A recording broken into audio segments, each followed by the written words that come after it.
प्रिय छात्र, आज के क्लास में हम लेंस द्वारा प्रतिबिंबों का बनना एवं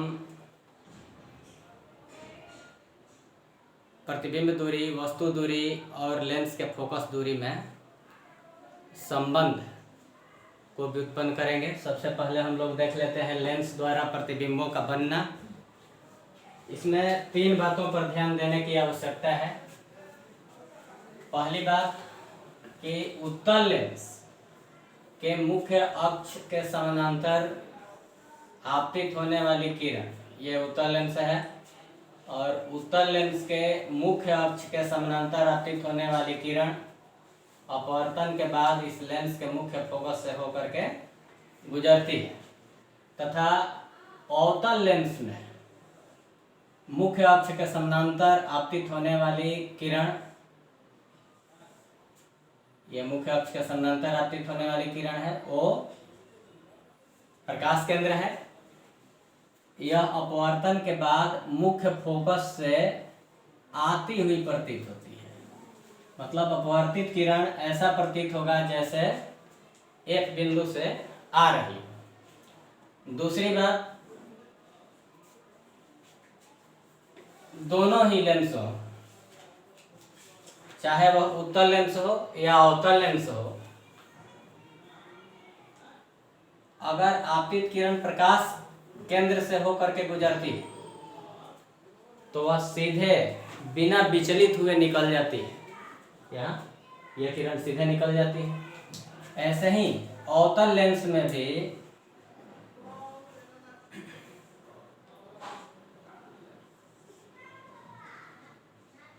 प्रकाश केंद्र से गुजरने वाली किरण सीधे निकल जाती है, इसमें कोई विचलन नहीं होता है। तीसरी बात यह ध्यान देनी है कि लेंस के उत्तल लेंस में लेंस के प्रथम मुख्य फोकस से होकर गुजरने वाली किरण, यह प्रथम मुख्य फोकस है, और यह मुख्य फोकस या द्वितीय मुख्य फोकस है। तो प्रथम मुख्य फोकस से होकर गुजरने वाली किरण लेंस से अपवर्तन के बाद मुख्य अक्ष के समानांतर हो जाती है, और अवतल लेंस में प्रथम मुख्य फोकस की ओर आने वाली किरण, यह प्रथम मुख्य फोकस है, और प्रथम मुख्य फोकस की ओर आने वाली किरण, यह किरण आपतित किरण जो है, यह प्रथम मुख्य फोकस की ओर आ रही है, ऐसा प्रतीत हो रहा है। तो यह अपवर्तन के बाद मुख्य अक्ष के समानांतर हो जाती है। इसको आप लोग एक बार देख लें। अब हम लोग उत्तल लेंस और अवतल लेंस में बारी बारी से ये देखेंगे कि वस्तु कहाँ है तो उसका प्रतिबिंब कहाँ बनेगा, उसका आकार कैसा होगा, वस्तु से बड़ा होगा या छोटा होगा, और ये भी देखेंगे कि उसकी प्रकृति क्या है, वास्तविक है कि आभासी है, उल्टा है कि सीधा है। इसके बारे में हम लोग देखेंगे बारी बारी से। तो सबसे पहले हम लोग उत्तल लेंस में देख लेते हैं प्रतिबिंबों का बनना। उत्तल लेंस,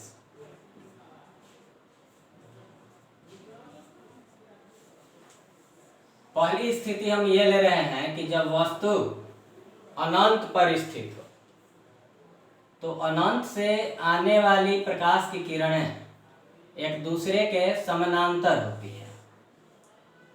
तो यहाँ पर देख सकते हैं, ये प्रकाश केंद्र है उत्तल लेंस का, और ये लेंस की प्रथम मुख्य फोकस है। तो हम 2 किरणें ले रहे हैं, दोनों समानांतर किरणें जो कि अनंत से आ रही हैं। एक किरण ये हो गया और दूसरी किरण ये हो गया। एक मुख्य फोकस से होकर के गुजर रही है और उत्तल लेंस पर आपतित हो रही है, और दूसरी किरण प्रकाश केंद्र से होकर के गुजर रही है। प्रकाश केंद्र से जो किरण गुजर रही है वो तो सीधे निकल जाएगी, बिना विचलित हुए, और जो किरण प्रथम मुख्य फोकस से होकर के गुजर रही है वह क्या हो जाती है? प्रथम मुख्य फोकस से होकर गुजरने वाली किरण अपवर्तन के बाद मुख्य अक्ष के समानांतर हो जाती है। इसलिए ये जो किरण है ये मुख्य अक्ष के समानांतर हो जाएगी, ऐसे मुख्य अक्ष के समानांतर हो जाएगी। और जहां पर दोनों अपवर्तित किरणें एक दूसरे को काटेंगी वहीं पर प्रतिबिंब बनेगा, ए डैश बी डैश। तो वस्तु अनंत पर है तो इसका प्रतिबिंब कहाँ बन रहा है? मुख्य फोकस पर। प्रतिबिंब मुख्य फोकस पर बनेगा, और देखने से ही पता चलता है कि उल्टा बन रहा है और वस्तु से छोटा है। मतलब कि प्रतिबिंब कहाँ बनेगा? लेंस के दूसरी ओर, वस्तु से छोटा और मुख्य फोकस पर उल्टा बनेगा। लेंस के दूसरी ओर मुख्य फोकस पर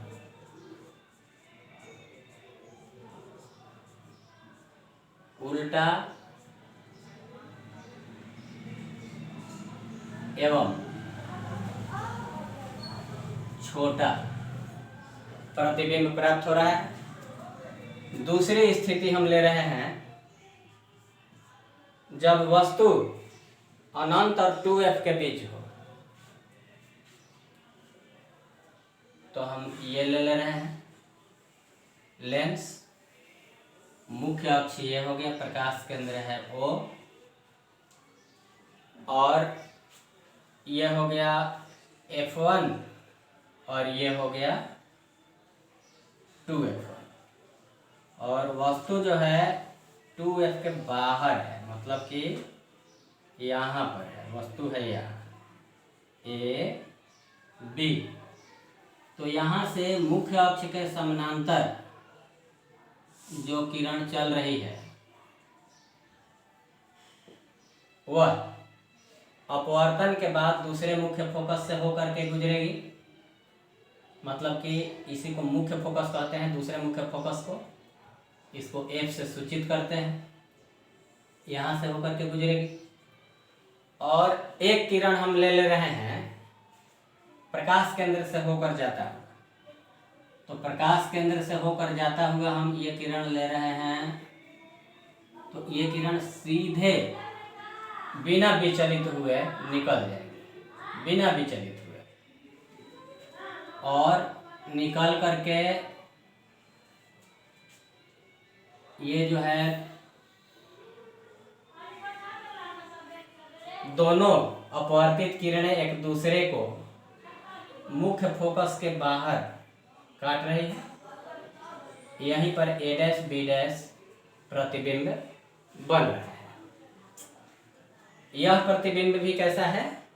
वास्तविक है, वस्तु से छोटा है और उल्टा है। यहाँ पर हम 2F ले रहे हैं, 2F, मतलब कि प्रतिबिंब कहाँ बन रहा है? लेंस के दूसरी ओर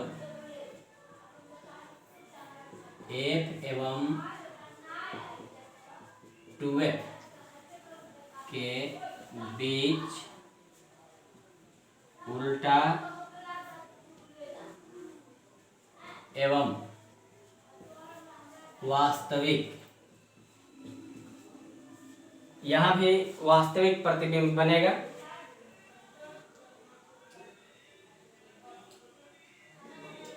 उल्टा वास्तविक, वस्तु अनंत पर है तो उस स्थिति में भी प्रतिबिंब उल्टा बन रहा था, छोटा बन रहा था, वास्तविक बन रहा था। और वस्तु जब 2F के बाहर और अनंत से पहले है तो उस स्थिति में भी F और 2F के बीच उल्टा एवं वास्तविक प्रतिबिंब बनता है। तीसरी स्थिति हम ले रहे हैं तीसरी स्थिति में हम लोग ये ले रहे हैं कि वस्तु 2f पर स्थित है। यह हो गया मुख्य फोकस, इस लेंस का, उत्तल लेंस का मुख्य फोकस हो गया ये, और यहाँ प्रथम मुख्य फोकस है f1, ये प्रकाश केंद्र हो गया। यहाँ पर हम ले रहे हैं 2f1 और यहाँ ले रहे हैं 2f। तो 2f1 पर जब वस्तु है AB, तो A बिंदु से मुख्य अक्ष के समानांतर एक किरण को ले रहे हैं और दूसरी किरण प्रकाश केंद्र से होते हुए हम ले रहे हैं। तो जो किरण मुख्य अक्ष के समानांतर है, तो मुख्य अक्ष के समानांतर चलने वाली किरण मुख्य फोकस से होकर गुजरती है अपवर्तन के बाद। तो ये किरण जो है मुख्य फोकस से होकर के गुजर रही है, और जहां पर ये दोनों अपवर्तित किरणें एक दूसरे को काट रही है, वहां पर प्रतिबिंब बन रहा है A डैश B डैश। तो यह लेंस के दूसरी ओर, लेंस के दूसरी ओर 2f पर वस्तु के बराबर आकार का उल्टा एवं वास्तविक प्रतिबिंब प्राप्त हो रहा है। जब दोनों अपवर्तित किरणें वास्तव में किसी बिंदु पर काट रही है, यहाँ भी वास्तव में काट रही है, एक अपवर्तित किरण ये और एक ये, दोनों वास्तव में काट रही है, यहाँ भी दोनों अपवर्तित किरणें वास्तव में काट रही है, तो उस बिंदु पर वास्तविक प्रतिबिंब बनता है। चौथा स्थिति हम ले रहे हैं कि जब वस्तु f और 2f के बीच स्थित हो, या ये हो गया उत्तल लेंस, उत्तल लेंस का हो गया ये प्रकाश केंद्र, यहाँ पर f1 ले लिए, यहाँ 2f1 हो गया, और इन दोनों के बीच में वस्तु है A B। इधर भी हम f1 जितनी दूरी पर है प्रकाश केंद्र से, उतनी ही दूरी पर f ले रहे हैं, और मुख्य अक्ष के समानांतर चलने वाली जो किरण है वह अपवर्तन के बाद मुख्य फोकस से होकर के गुजरती है, और दूसरी किरण जो प्रकाश केंद्र से होकर के गुजरती है वो बिना विचलित हुए सीधे लेंस से बाहर निकल जाती है, और दोनों अपवर्तित किरणें जहां पर एक दूसरे को काटती है वहां पर क्या बनता है, प्रतिबिंब बन रहा है A डैश B डैश। हम देख सकते हैं कि ये प्रतिबिंब जो है 2f के बाहर बन रहा है, मतलब लेंस के दूसरी ओर बन रहा है, 2f के बाहर बन रहा है, उल्टा बन रहा है, बड़ा बन रहा है, मतलब कि आवर्धित बन रहा है, एवं और कैसा बन रहा है, दोनों अपवर्तित किरणें वास्तव में काट रही है यहाँ पर, इसलिए वास्तविक प्रतिबिंब प्राप्त हो रहा है। अब हम लोग पांचवा केस जो है वो लेंगे कि जब वस्तु मुख्य फोकस पर स्थित हो। मुख्य फोकस पर स्थित हो तो वैसी स्थिति में देख सकते हैं, यह हो गया प्रथम मुख्य फोकस, यहाँ पर वस्तु स्थित है, ये भी वस्तु का हम नाम ले रहे हैं। मुख्य अक्ष के समानांतर जो किरण चलेगी वो अपवर्तन के बाद मुख्य फोकस से होकर के गुजरती है, और जो किरण प्रकाश केंद्र से होकर के गुजर रही है वो बिना विचलित हुए, बिना मुड़े सीधे निकल जाती है। तो देख सकते हैं कि दोनों अपवर्तित किरणें एक दूसरे के समानांतर होगी, अर्थात प्रतिबिंब अनंत पर बनेगा। तो ये प्रतिबिंब कैसा है? तो उल्टा है, अनंत पर बनेगा, अत्यधिक आवर्धित बनेगा। लेंस के दूसरी ओर, लेंस के दूसरी ओर अनंत पर अत्यधिक आवर्धित,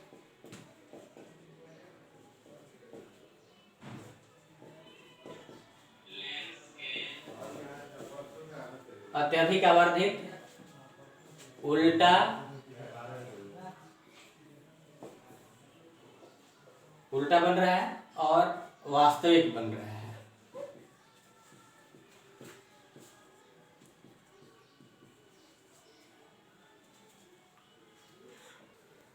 अब छठी स्थिति में हम लोग वस्तु AB को मुख्य फोकस के अंदर स्थित मान रहे हैं।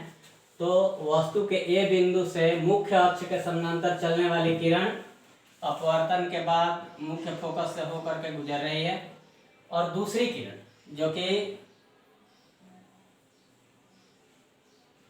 कहाँ से गुजर रही है?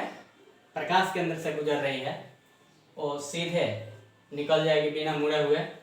अब ये दोनों किरणें, अपवर्तित किरणें कहीं भी इधर नहीं मिल पाएंगी, तो इसको हम पीछे की ओर बढ़ाएंगे तो कहीं ना कहीं ये एक दूसरे को मिल पाएंगी। यहाँ पर A' B' पीछे की ओर मिल रही है, मतलब ये दोनों अपवर्तित किरणें ऐसा प्रतीत हो रहा है कि A बिंदु से, A' बिंदु से आ रही है, वास्तव में नहीं मिल रही है। इसलिए ये प्रतिबिंब आभासी है, और जिधर वस्तु है उधर ही ये प्रतिबिंब बन रहा है। तो कहाँ बनेगा प्रतिबिंब? वस्तु की ओर, वस्तु की ओर सीधा, और कैसा बन रहा है? आवर्धित एवं आभासी प्रतिबिंब प्राप्त होता है। अब हम लोग लेंस सूत्र को देखेंगे।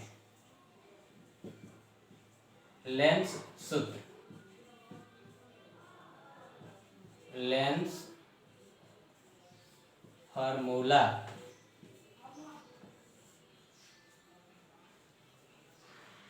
देख सकते हैं लेंस सूत्र, लेकिन इससे पहले एक अवतल लेंस में भी देख लेना चाहिए। अवतल लेंस में किस तरह से प्रतिबिंब बनता है, तो अवतल लेंस में देख लिया जाए तब इसको बताएंगे। अवतल लेंस, तो अवतल लेंस में दो स्थितियां हो सकती हैं। एक तो वस्तु जब अनंत पर हो, यह अवतल लेंस हो गया। वस्तु अनंत पर होगी तो वहां से आने वाली किरणें एक दूसरे के समानांतर होंगी। तो एक किरण हम ले रहे हैं यहाँ प्रकाश केंद्र से होकर के गुजरता हुआ, जो कि सीधे निकल जाएगी, और दूसरी किरण जो है वो हम ले रहे हैं यहाँ प्रथम मुख्य फोकस से, F1 से।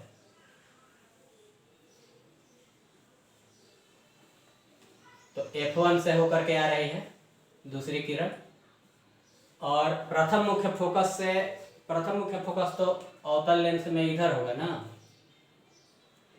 प्रथम मुख्य फोकस इधर होगा, प्रथम मुख्य फोकस इधर होगा। तो प्रथम मुख्य फोकस से की ओर होकर के प्रथम मुख्य फोकस की ओर यह किरण आ रही है। तो ये अपवर्तन के बाद मुख्य अक्ष के समानांतर हो जाएगी। जब इस किरण को पीछे की ओर बढ़ाएंगे तो यह किरण यह किरण पीछे की ओर ए डैश बिंदु पर मिल रही है, ए डैश बी डैश, प्रतिबिंब बना। तो यहाँ कैसा प्रतिबिंब बन रहा है जब अनंत पर वस्तु स्थित है? मुख्य फोकस पर सीधा छोटा वस्तु से और आभासी बन रहा है, आभासी। ये पहली स्थिति हो गई अवतल लेंस में। और अवतल लेंस में ही दूसरी स्थिति में हम ले रहे हैं वस्तु कहीं भी स्थित। तो ये हो गया अवतल लेंस। और अवतल लेंस में वस्तु कहीं भी स्थित है, तो कहीं भी में हम यहाँ पर ले रहे हैं ए बी, वस्तु हो गया। एक किरण हम मुख्य अक्ष के समानांतर ले रहे हैं, और मुख्य अक्ष के समानांतर जो किरण होती है वह मुख्य फोकस से होकर के गुजरती है, या अपवर्तन के बाद मुख्य फोकस से आती हुई प्रतीत होती है। तो यहाँ पर ये अपवर्तित किरण मुख्य फोकस से आती हुई प्रतीत हो रही है। और दूसरी किरण हम ले रहे हैं प्रकाश केंद्र से, जो कि सीधे निकल जाएगी। दोनों किरणें जहाँ पर काट रही है वहाँ पर प्रतिबिंब बनेगा, ए डैश बी डैश। और यह प्रतिबिंब सीधा है, मुख्य फोकस और प्रकाश केंद्र के बीच है। मुख्य फोकस एवं प्रकाश केंद्र के बीच, और सीधा है, और कैसा है? छोटा है, और आभासी भी है, आभासी। अब हम लोग लेंस सूत्र को देख रहे हैं। उत्तल लेंस में सबसे पहले देख रहे हैं उत्तल लेंस। ये हो गया उत्तल लेंस, और इसमें हम एक वस्तु का प्रतिबिंब बना ले रहे हैं। ये हो गई वस्तु ए बी, और यहाँ से मुख्य अक्ष के समानांतर चलने वाली किरण लेंस के मुख्य फोकस से होकर के गुजर रही है। और जो किरण लेंस के प्रकाश केंद्र से होकर के गुजर रही है वो सीधे निकल जाती है, उसमें विचलन नहीं होता है या वो मुड़ती नहीं है। यहाँ बन गया ए डैश बी डैश, उल्टा प्रतिबिंब बन गया। हम एम बिंदु को ओ बिंदु से मिला दे रहे हैं। अब यहाँ पर 90 डिग्री है, यहाँ 90 डिग्री है, यहाँ 90 डिग्री है, और ये कोण आपस में बराबर है शीर्षाभिमुख कोण होने के कारण, और ये दोनों कोण भी आपस में बराबर है शीर्षाभिमुख कोण होने के कारण। तो हम त्रिभुज ए बी ओ और ए डैश बी डैश ओ में देखें अगर, तो ये शीर्षाभिमुख कोण बराबर है, और ये 90 डिग्री और ये कोण 90 डिग्री, तो तीसरा कोण तो अपने आप बराबर हो जाएगा। इसलिए ये दोनों त्रिभुज, कौन कौन त्रिभुज? ए बी ओ और त्रिभुज ए डैश बी डैश ओ, दोनों समरूप हो जाएंगे। और समरूप त्रिभुज की संगत भुजाएं समानुपाती होती है। तो पहले त्रिभुज में भुजा ए बी अगर हम लेते हैं, तो दूसरे त्रिभुज में भुजा ए डैश बी डैश लेंगे, ए डैश बी डैश। पहले त्रिभुज में ओ बी लेते हैं, तो दूसरे त्रिभुज में ओ बी डैश लेंगे, इसको समीकरण 1 मान लेते हैं।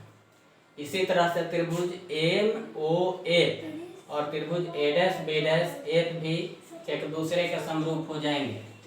त्रिभुज एम ओ ए और त्रिभुज ए डैश बी डैश एक, ये एक दूसरे के समानांतर हो जाएंगे। तो अब हम इसमें भी भुजाओं को समान अनुपात में कर रहे हैं। तो पहले त्रिभुज में एम ओ एफ में एमओ लेते हैं तो दूसरे त्रिभुज में ए डैश बी डैश लेंगे, एम ओ बटा ए डैश बी डैश। और पहले त्रिभुज में ओ एफ लेते हैं, तो दूसरे त्रिभुज में बी डैश एफ लेंगे, तो ले लेते हैं ओ एफ। अब बटा बी डैश एफ लिखने के जगह पर हम लिख रहे हैं एफ बी डैश।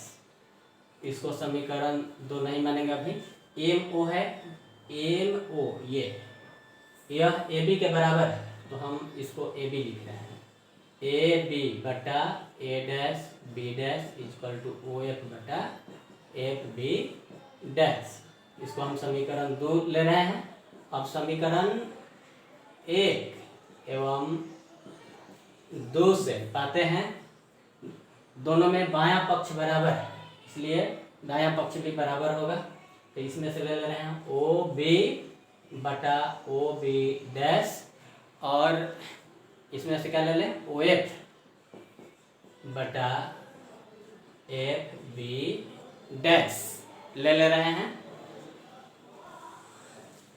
अब हम ओ बी को, मतलब जितनी भी दूरियां हैं वो सब प्रकाश केंद्र से मापी जाती हैं, तो O B dash O F तीनों में कोई चेंज नहीं करेंगे, क्योंकि ये प्रकाश केंद्र से दूरी है, ओ से दूरी है।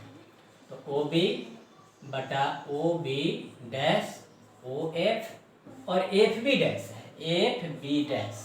तो एफ बी डैश जो है ये लिख सकते हैं हम O B dash minus O F, O B dash minus O F.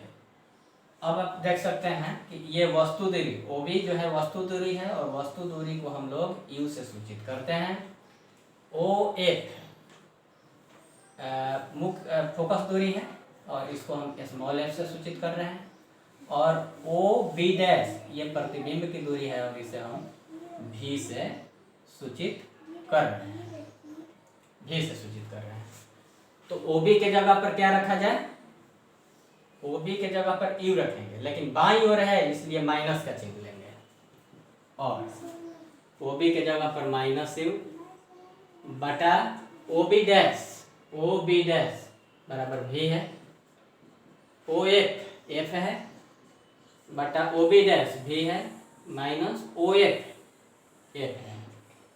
तो ये हम लिख दिए। अब हम क्रॉस मल्टीप्लाई कर रहे हैं भी को एफ से, भी एफ माइनस यू गुना भी माइनस यू भी minus you Guna minus F plus U F, और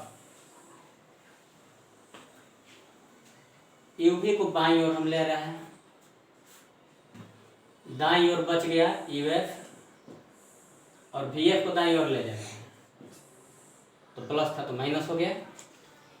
अब सब में यू भी एफ से भाग दे रहे हैं, यू भी बटा यू भी एफ बटा यू भी एफ माइनस भी एफ बटा यू भी एफ।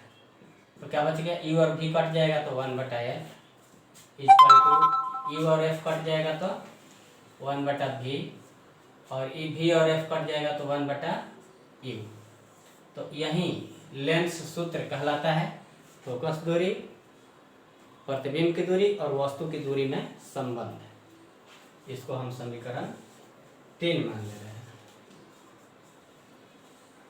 तो आज के वीडियो में इतना ही।